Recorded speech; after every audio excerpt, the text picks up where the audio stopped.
A leitura bíblica da semana passada, ela terminou dizendo que o rei Ezequias, em todo o trabalho que fazia de todo o coração. E por isso ele foi bem-sucedido. De repente, cá estamos nós, numa nova semana, e no capítulo a seguir, o primeiro versículo diz que houve uma ocasião em que Ezequias teve que lidar com Senaqueribe. A pergunta é, quem foi Senaqueribe? Por que Ezequias teve de lidar com isso? E o que é que ele fez? Na realidade, queridos irmãos, nesse discurso encorajador, nós vamos ver como o rei Ezequias, o rei de Judá lá na antiguidade, fortaleceu os seus irmãos em tempos difíceis. E depois vamos ver que cada um de nós aqui na congregação pode fazer o mesmo. Como? Vamos aprender nesse discurso. Por favor, abra a sua Bíblia no livro de 2 Crônicas, capítulo número 31, ou número 32, versículos número 1. Esse texto, nós vamos ver que estava a ser criado um ataque contra o povo de Judá. Por favor, veja. Depois destas coisas e destes atos fiéis de Ezequias, que citamos lá no início do nosso discurso, Senaqueribe, rei da Síria, veio e invadiu Judá. Cercou as cidades fortificadas, decidido a invadi-las e conquistá-las. Quando nós olhamos nesse versículo, isso faz-nos pensar. O que é que os irmãos acham? Como é que vocês se sentiriam caso de repente alguém, uma pessoa inimiga sua, chegasse bem perto da sua casa com o objetivo de tirar você de lá e ele passar a viver nela? Como é que você se sentiria? Será que você não faria nada para se defender? Basicamente é isso que estava a acontecer com o rei Ezequias. Em determinada altura, Senaqueribe, que era o rei da Síria, chegou lá e cercou a cidade de Judá. Qual era o objetivo de Senaqueribe? Os versículos número 1, lá na parte final, diz que ele queria invadir e conquistar a cidade de Judá. Só que naquela altura, o rei de Judá era Ezequias. Numa situação como essa, o que é que ele fez? É interessante que o que o rei Ezequias fez naquela circunstância nos ensina muito. Nos ensina muitas lições valiosas sobre como fortalecer os nossos irmãos em tempos difíceis. Então nós agora vamos começar a detalhar algumas coisas inteligentes que o rei Ezequias fez. Segundo as Crônicas, capítulo número 32, versículos 2 ao 5.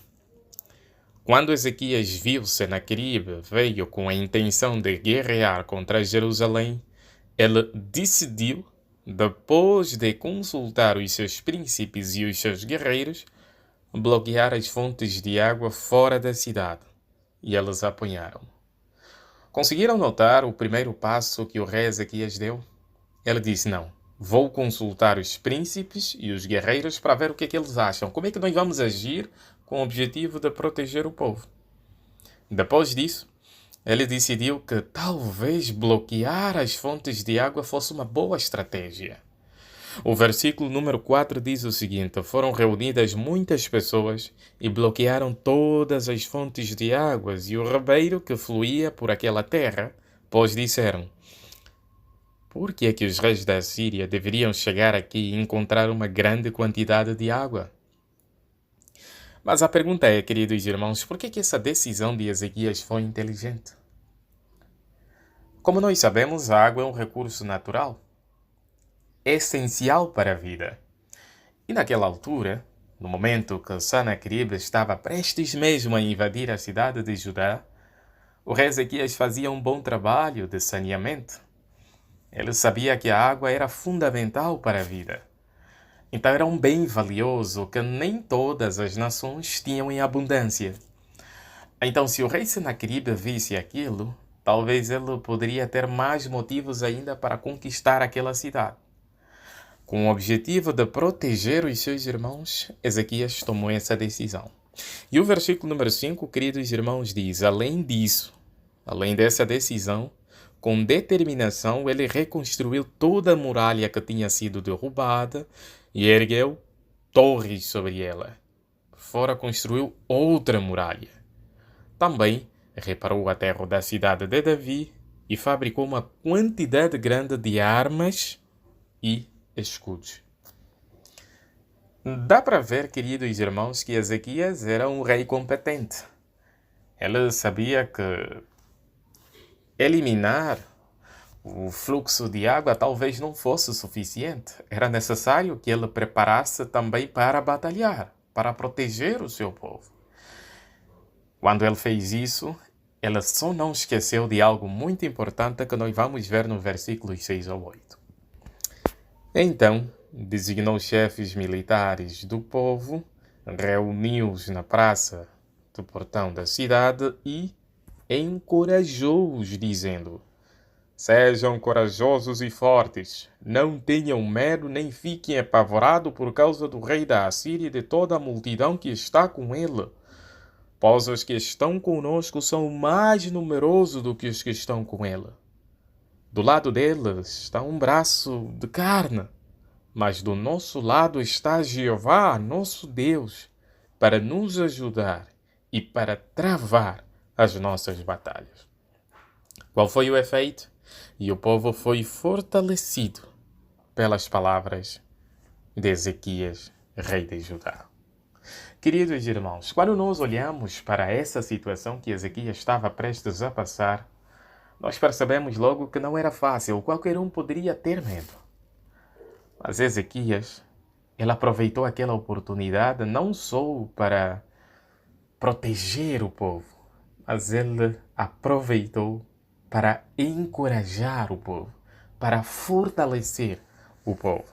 E o efeito foi com que, depois das palavras do rei de Ezequias, o povo ficou muito fortalecido. Qual é a lição que nós podemos aprender, queridos irmãos? Hoje em dia, na congregação, ou até numa congregação que não seja nossa, dentro da organização de Jeová, existem vários irmãos e irmãs que passam por várias dificuldades, incluindo até desastres naturais. Geralmente, quando isso acontece, queridos irmãos, nós queremos encorajar os nossos irmãos.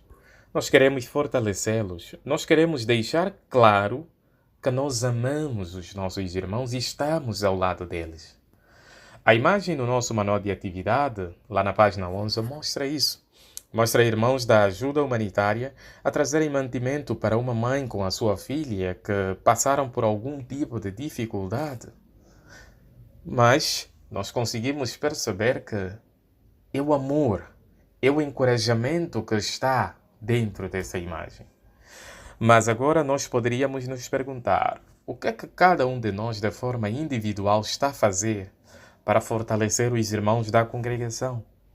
Será que nós estamos a nos esforçar de coração, por meio das nossas palavras e das nossas ações, a fortalecer, a encorajar os nossos queridos irmãos? À medida que os dias vão passando, meus queridos irmãos, vamos lembrar, vamos precisar sempre da ajuda um dos outros. Nós vamos precisar nos apoiar. Haverá mais pessoas que vão agir como Senaqueribe, muitos estarão contra nós. Mas se dentro da organização tivermos sempre irmãos, ou formos irmãos que têm o hábito de encorajar outros, nós podemos ter a certeza que a organização de Jeová estará bem fortalecida. E será um prazer, claro, olharmos para nós próprios e dizer que eu esforço-me para fortalecer os meus irmãos em tempos difíceis.